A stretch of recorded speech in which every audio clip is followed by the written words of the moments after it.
Hey everyone!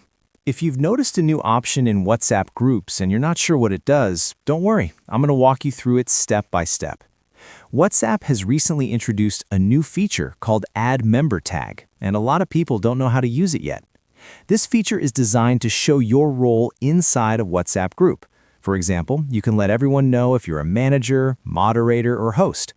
Once you add a tag, it will appear under your name so all group members can see it clearly.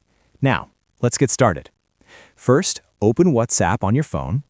Next, open any group where you want to add a member tag. At the top of the screen, tap on the group name to open the group settings.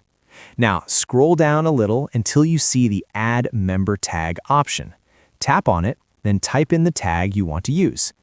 After entering your tag, tap the Save button to confirm. That's it. Your member tag is now saved. From now on, everyone in the group will see this tag displayed right under your name, making your role in the group clear to everyone. And you're all set. If this video helped you, don't forget to like the video and subscribe to the channel for more quick and easy tech tips.